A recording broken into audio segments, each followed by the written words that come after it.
Only in the game just to get my fatty. And these lazy ain't got competition. It's me versus me, love key talk game. Anyways, so more update on HoneyKomb Brazy. They're now coming out and pretty much saying that HoneyKomb Brazy has been hit with more federal charges. Now, the reason it's federal charges is because the feds came in and actually picked up his case. I'm figuring out something now that I'm just like, I can't believe that Buddy was moving like this. Like, this is absolutely the worst way you can potentially move. Obviously, he in the streets really while he's doing the rapping, so he got to do what he got to do. But this is just terrible. I'm talking about, this is what it says. It says, HoneyKomb Brazy faces a new federal gun charge. All 3 people in the car were prohibited by law from carrying guns. So all them little dudes that he had around him, you know what I'm talking about, that he was riding in the streets with and stuff like that, none of them could have guns. Even though they had on bulletproof vests and all this other stuff that pretty much said enforcers, so there was his protection. But if your protection isn't even allowed to have guns, and they have guns and they're on video and all type of stuff like that,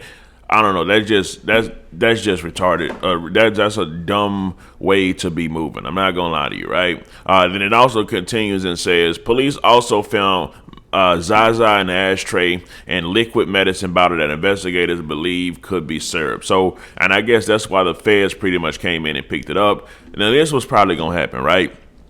All them dudes that was in the car with HoneyKomb Brazy, we're going to see if they're going to say solid or not. If we can tell based off how hip-hop is going and how hip-hop goes, everybody snitches, everybody tells, everybody folds. You know what I'm talking about? There's barely any type of solid people inside of hip-hop anymore. And so it seems, you know what I'm talking about, other than HoneyKomb Brazy himself, who will probably take off whatever charges and not snitch, not tell, nothing like that at all. But as far as him getting back to the rap and stuff, I don't know, bro. It might be a rap. I think Buddy might be gone for a long time based off his previous record and then now, you know, having this stuff come up. So, you know, I don't know, man. It's looking terribly hard. It looks worse for HoneyKomb Brazy than I even expected at first, right? Especially since the feds came in. But here goes a news report pretty much talking about it, and they actually showed the guy that was the driver. Here goes that clip. Several years now in federal custody on a gun charge. Nashawn Jones, who performs under the name HoneyKomb Brazy, is one of 3 people arrested during a traffic stop earlier this month.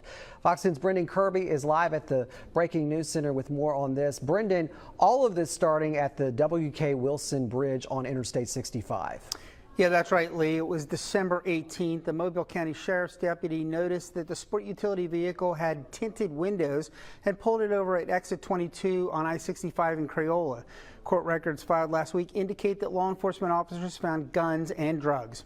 An affidavit filed by an FBI task force officer says a sheriff's deputy noticed a 2022 Cadillac Escalade was in the passing lane for too long on Interstate 65 and had tinted windows. The driver was listed as 31-year-old Mobile resident Mason Fuller. Court documents say he was wearing a soft body armor labeled enforcement and had a bulletproof all over the past several years. Anyways, now from that clip, like I said, you can just see pretty much what I told y'all. It ain't looking good for HoneyKomb Brazy. You already know. Now, in other news, of course, the holidays just passed, and unfortunately, there was a sister killed by the brother because he was jealous because his older brother was getting too many Christmas gifts. I don't know what in the blue hell is wrong with the kids these days, but it's some type of laziness spirit on them. It's some type of they're just not smart these days. Let's just be honest, right? I think they just been they're trying to act out what they see inside of the music,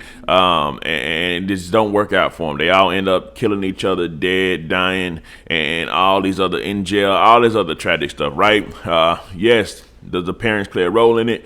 Not having any type of guidance and stuff like that? Yes, of course. But at the end of the day, you got to have some type of smartness or intellect about yourself, or some type of just knowing, okay, this is right and this is wrong. Okay, if I shoot this person, I'm going to go to jail for the rest of my life, especially if there's no way to cover this up, especially if this is literally out in the open. Like, it's like the thought process isn't working, right?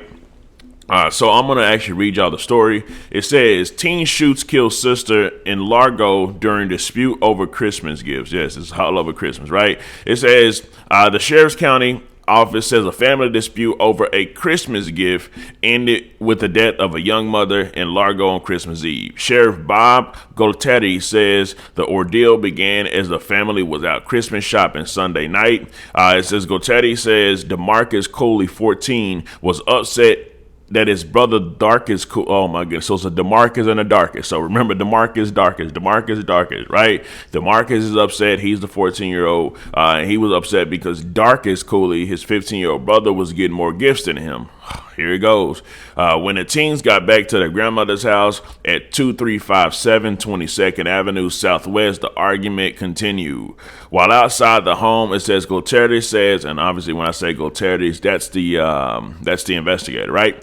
Goltetti says Abrielle Baldwin, 23, this is the older sister, told her brother to stop arguing over the gift. So now she's telling him that, right? And then it says that's when Goltetti said DeMarcus told his sister he was going to shoot her and the baby she had in the corner. So think about it. You got 14-year-old DeMarcus. Who knows how in the blue hell he got a gun? Actually, all the teens these days got guns, and who knows how the blue hell they get them, right? So he looks at it and he's mad because she told him to stop complaining over not getting the gifts. And obviously he wanted more gifts. Maybe Buddy was on a naughty list. You know what I'm talking about? That could be part of the reason why he ain't getting no gift, because you're on a naughty list. You know what I'm talking about? Then it continues and says, Goltetti says DeMarcus shot and killed her sister, who was also a mother of two. The sheriff says Darkest, which is the other brother, I guess the older brother, then shot his brother DeMarcus. So DeMarcus shoots his sister because she tells him to stop complaining for not getting, the amount of gifts that his older brother get. So he shoots her. And then the older brother's like, man, you just literally shot my sister. So then he pulls out a gun and shoots him. So everybody got guns. You know what I'm talking about? 14, 15. I think about this, bro. 14 years old is literally a year older than 13 years old. You know what I'm talking about? So, so he pulls it out and then shoots him. So it says she was just a woman going about life with her two kids, trying to make a living and trying to make it. So that's what the detective said. And then it says when DeMarcus pulled the trigger and shot his sister,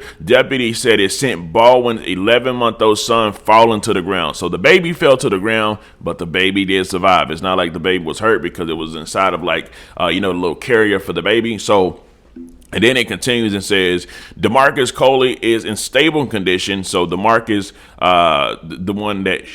DeMarcus is the one who got shot by his older brother Darkest for shooting his sister. So it says he's in stable condition. It also says Goltetti says he will be taken into custody when he is released from the hospital on first-degree murder charges for the shooting of his sister. It says Darkest Coley was also arrested and charged with attempted first-degree murder, and he got the attempted first-degree murder because he shot his brother for shooting his sister. I mean, maybe they'll drop his or something like that. Maybe they'll just say he was just trying to defend her. I don't know how they'll work that out, but hopefully they're able to do it that way somehow. Then it says authorities said both teams, especially DeMarcus, which is the one who shot the sister, who has a history of violence against school staff and law enforcement. Yes, obviously it's going to be that. Anytime, most of the time, whenever people get in trouble, they actually see how they were in the past, from school records to all this other stuff, and they kind of predict, okay, this is going to be a troubled child. So they actually build prisons based off how many,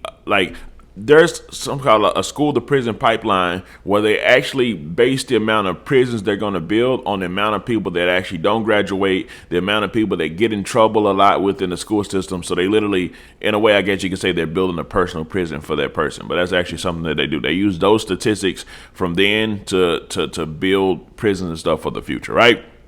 And then it says, authority says, especially DeMarcus has a history of violence against school staff and law enforcement, has been let off the hook too easily for the juvenile system. So the juvenile system had him, somebody let him go, and now you got today, he just killed his sister, right? Then it says they're not getting the consequences they should get to keep them from doing it again and again and again, the sheriff said. And then, of course, Goltetti, the investigator, says emphasis during the Tuesday morning news conference that there needs to be stronger laws to prevent teens from getting their hands on guns. I'm going to be real with y'all.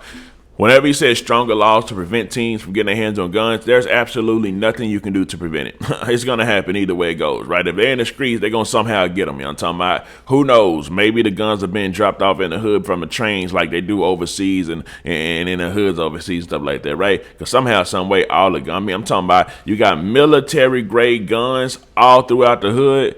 And it's people that ain't even ever leaving the hood for their whole life. You know, I'm talking about somehow getting the military grade guns. So, I mean, it's not too much you can actually do to prevent it. Even if you make a law that says, hey, if you're at this, there is laws that say you got to be at least, I think, 21 or something to have a gun or something like that, depending on where you're from. But it still gets caught, right? And then, of course, with that being said, you know, we'll just have to see how it goes. I think little bro, you know, talking about little 14-year-old, the one that actually shot his sister, go end up in, actually he's young, so the fact that he killed her, he probably will have a chance to actually still be able to get out of jail. Now, the older brother, same as with him, he's only 15, so it's 14 and 15, so I think they'll both eventually be getting out, but it's definitely going to be a long road for him, and having that on the record as well, right? Anyways, let me know something. So how do y'all feel about the whole HoneyKomb Brazy situation? Do y'all feel like it's a rap like a burrito for HoneyKomb Brazy? I hate to say it because I really believe HoneyKomb Brazy has one of the craziest rap stories and he really stand on business.